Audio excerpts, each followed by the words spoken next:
Welcome back to another edition of Stuff You Don't Usually See. I'm going to go over the rules again. You know how this works. We record a segment for a local group of radio stations every week. But in the past, you didn't know what that looked like. So we're going to give you a sort of behind-the-scenes look at that. Guest today is Brian Hilton. Brian Hilton is a member of the Brazos Valley Veterans Memorial Board, a former City of College Station employee. We're going to talk about that too. So you ready to try this thing? Oh, absolutely. Okay. All right, here we go. As soon as Mark tells me we're clear, we're going to get this thing started. Well, thank you and good morning. My guest today is Brian Hilton. He is a board member for the Brazos Valley Veterans Memorial. Brian, good to see you. Good to see you as well. Now, I'm just going to talk about it right up front. Like, we've known each other a very long time. Absolutely. And you were with the City of College Station for a very long time. I was. In the capacity, I don't know about the entire time, but at least most of it, as emergency management coordinator, right? Correct, yes. How many years were you with the city? 18 years. 18. And then I retired. You look relaxed. You look happy. I'm very happy. Life is good. I'm glad. You deserve that. Thank you. But it's good to see you. And I know as a member of the BVVM board, you guys seem to always have some event coming up. And the next event is a big one for a variety of reasons. It is the anniversary of September 11th. And I'd like for you to explain how that is relevant to the Brazos Valley Veterans Memorial, which, by the way, is located in Veterans Park and Athletic Complex in College Station. So go. Okay. So every year we put on a remembrance ceremony for the 9/11. This year it's the 20th anniversary, and we got kind of a special twist to it. So we're actually dedicating 3 statues as part of this 9/11 remembrance ceremony. The first one was the fallen firefighter from Bryan Fire Department, Greg Pickard, Right. Who his son was actually a commissioned firefighter in the city for the City of College Station until he moved up north. Okay. But he was here with us for a little while. Right. He'll be back for the ceremony, and his mom, and so there's actually 3 statues. Lieutenant Pickard's one of them. Constable Brian Bachman is the police officer that we're doing it, and then one of my fellow soldiers back in the day, when I was in the Army, John Martinez. He's still alive and kicking, doing well in Colorado. But he is the soldier. The third statue, which is a soldier, is actually in his likeness, and so he's pretty excited. There's 2 statues out there at Veterans Park that are people that I know. Right. Well, actually, counting Lieutenant Pickard and Brian Bachman, I mean, there'll be 4, but 2 of them are Ashley Henkel is the Rosie the Riveter. Okay. She did that for us, and then of course John Martinez, Sergeant Major Martinez, did that modeling for us for the soldier statue. That's pretty neat connectivity for you. Yeah, it is, and people that know Ashley, which there's a lot of them, Right. Go out there and see that, and they can tell it's her as well. So for folks who may be at least somewhat familiar with the collection of memorials out there, or may have attended one of the 9/11 ceremonies in the past, they may know that there has been a relic from the World Trade Centers out there. There is an existing site to commemorate 9/11, but these statues will be in addition to, is that correct? Correct. In addition to, so the firefighter and the police officer will be facing the 9/11 memorial, and the term of the name of these statues together is Never Forget. Okay. Now the soldier will be facing away with his back to the firefighter and the police officer, and Never Again. Right. That says something. So as a board, I guess you guys think through this sort of thing, or do you leave that up to the artist, or is it a collaborative effort? It's very collaborative. Okay. There's 21 members of this board, and so it's very collaborative. It is a big board. And from what I hear, it is not a board full of shy people. No, you have these are all some type A alpha dogs in the room. Type A personalities all over the place. Yeah. So, but you guys sort of think through the best way to configure everything out there. Yes, sir. Right. And then Payne Laura is our artist out of Navasota. He's remarkable. You've seen his work, and if anybody has not been out to Veterans Park, it's a hidden gem, but there's nothing like it in the world, and I mean that. I mean, there's no other park that even comes close. Yeah, truly. It is a world-class collection of memorials. And it is, when you say a hidden gem, it really is. It's sort of tucked back in the woods out at Veterans Park. But I think you guys are even working on that a little bit to improve the visibility and the signage. You want to talk about that at all? Yeah, sure. Okay. So future plans, we're trying to get everything done by 2026.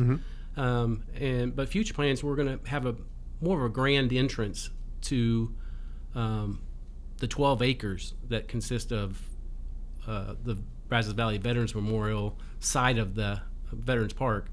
So they'll be able to see something and go, what is that? And walk towards it. Because right now it's just people walk by it. They don't know that it's back in there, tucked away. So yeah, well, you have literally thousands of people who come to Veterans Park for athletic competition every year.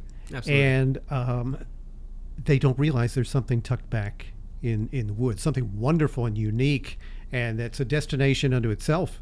So I'm really glad to hear that it's going to be a much more obvious and visible presence, whether you drive by or just pull in. Yeah, and I think we started kind of working towards that way a while back when the Vietnam helicopter dedication was, because that's so massive. It is. And it's even at nighttime, it's lit up with a big bright light.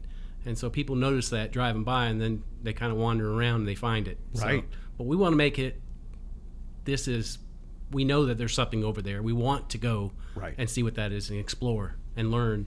So it's great for all ages. So circling back to the 9/11 anniversary event, details of that event in terms of time and all the logistics that people would need to know in order to make plans to go. Okay, so it's at 11 a.m. Okay. On the 11th at Veterans Park.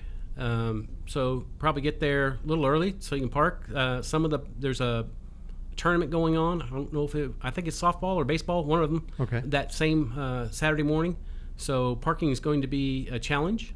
But it'll be doable, and we'll have golf carts out there and helping people get to where they need to go. So, and we'll be on the front west side of the 12 acres. So you'll be able to see us. We're gonna have a big old tent out there, so you won't be able to miss us. I hope. Right. Let's go where all the other people are going. So, once you clear the 9/11 anniversary event, what are some of the next things that you guys have planned? Okay, so our annual Veterans Day, November 11th ceremony, is what we have on the books next in 2021. Which is a great event. I love it. It has grown so much. It used to be 50 of us out there. And now there's 1,000. Yeah, it's a big event. It's a big event. Yeah. And we typically have really good keynote speakers.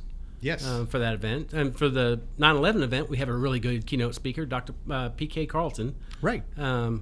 Homeland Security Advisor. I mean, this guy's done it all. Was in the Pentagon when that plane crashed into it. Sure. And he's a medical surgeon, so he sprung into action and saved lives on that day. So he's going to be out there for September 11th. We're excited about that. I don't remember who the guy is who's coming on Veterans Day, but if it's like anybody in the past, it'll be a really good message. Oh, for sure. We'll make sure that people know about that and can make plans for that. But that's a wonderful event, and everyone who managed to pay for the name of a veteran to be engraved on the granite wall of honor, those names will be read aloud during that Veterans Day ceremony. Yes, correct? And that's kind of that's how we kick off the Veterans Day ceremony. Yeah. So Bill Youngkin and Tom Turbyville kind of read through the names. We have 183 names this year. Okay. So it'll be a little lengthy start. When they read off their name, the person's name, that person or their family says here. Correct.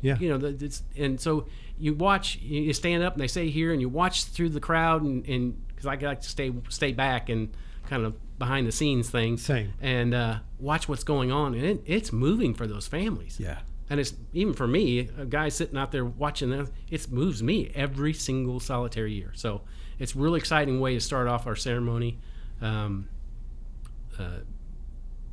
It means so much for the families. Yeah. So if anybody out there would like to find out more about what's going on with the Brazos Valley Veterans Memorial, or the collection of memorials and the events coming up and so forth, how is the best way for them to do that, or even to support it financially? Oh, absolutely. What so folks need go to to bvvm.org, Okay. Brazos Valley Veterans Memorial.org. Okay. And it has all the information that you would ever need there. If not, you can just email info@bvvm.org, Okay. and we will get you whatever answers you need. Okay. That sounds good. So before we wrap this thing up, just real quickly, since we were talking so much about 9/11, where were you? What do you remember? 9/11, I was actually deploying Mississippi National Guard to Bosnia. Okay. And I was working on a deployment cell in Fort Benning, Georgia. And when that first plane hit, I called my boss, and he was back at the hotel because it was in the early mornings. Sure. He got done with PT, and he went back to showering him like that. And I called him and told him he thought I was joking with him. I said, "No, sir, I'm not." He goes, "I'll be in there just a little bit." I said, "You better hurry because they're fixing to lock down this post." And they did. And they locked down the post. It's that 3-day deployment, I came home 9.5 months later. Wow. Because I was not only deploying the Mississippi National Guard, but I was deploying anybody and everybody that was coming through there.